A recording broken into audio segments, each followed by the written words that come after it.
Hi everyone, my name is Heather and I'm the person behind Happy Puppy Truffles. Thought today we'd do another fun way of celebrating the fact that spring is in the air with all the beautiful flowers that are blooming by looking at some of the traditional flowers that are available to us in origami by making a display.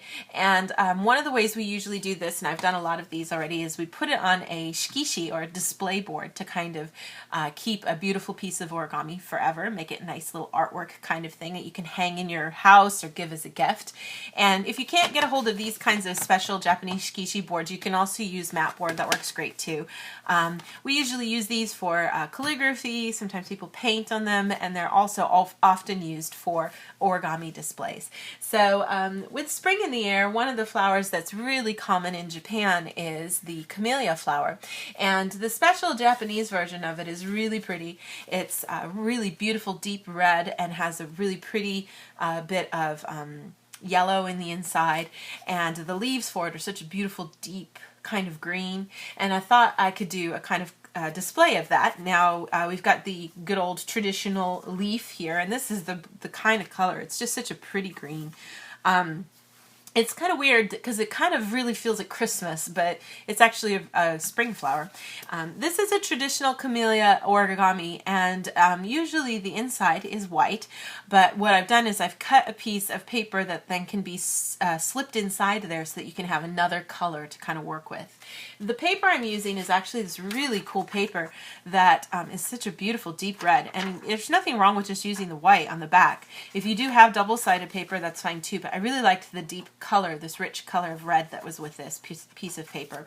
And then my leaves are just made out of some handmade paper that I bought in Korea. So I'm just going to do a couple of these in a nice little arrangement here, and I made quite a few leaves. I wasn't really sure how many I'm going to use yet, but my paper is 15 by 15 centimeters. I'll show you guys how to fold a camellia as a reminder, and then how to insert this piece of paper so that we can kind of arrange everything.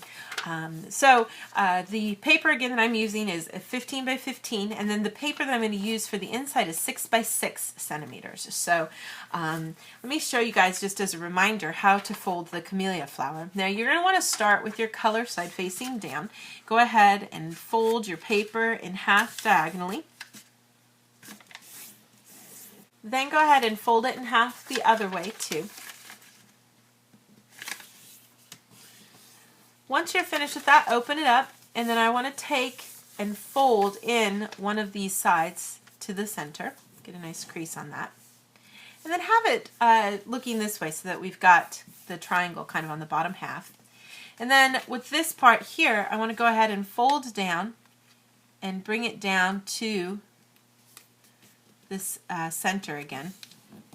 You could kind of use the different pieces here as a guide. But once you've got that folded down to the center again, I'm going to take this edge and fold it up. Now, we can't quite do the fold yet because things are kind of in the way. You just want to keep things loose here in this little pocket area, because I want to fold this straight up, and I want it to hit so that this part, when smushed down, gets right to the edge of the red that you have right there.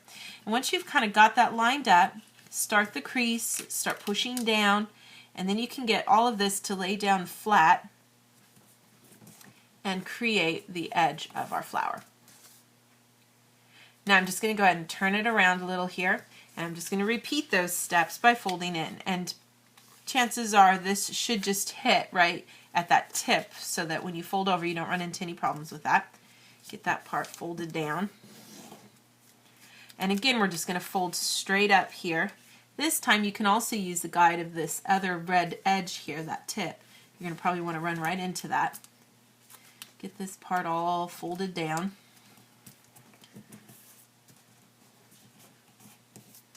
So you get something like this. Now I'm going to turn it around again here and fold up this side. Return it over here so that I can get this part folded over. Using the center as a guide. And again do that fold, lifting that up. Should go all the way up to the tip there.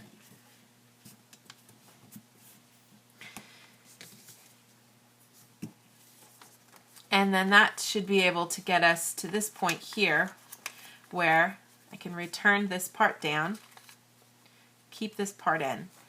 And the inside of this I need to pop out for a second, so I'm just going to kind of lift it out for a minute. And I want to reverse this crease that you see here. This valley crease, I want to make that a mountain. So that'll help get this part snug in here the way we need it to be. And then I just need to do that one fold one last time. And it should give you a nice edge to everything. And then you just need to tuck this part into these two sides to finish it off. And that gives you a completed flower. And then any size paper you use, really, you can use proportions if you want to get the proper measurements of 6, but you're just also measuring from one edge to the other. And then you just want to kind of slide this in. And it can be a little tricky because there are, these extra sides kind of involved, and it's tempting to get things kind of crumpled up weird in here, but if you kind of just open up the edges and try to shift things around, you get this to lay flat inside here.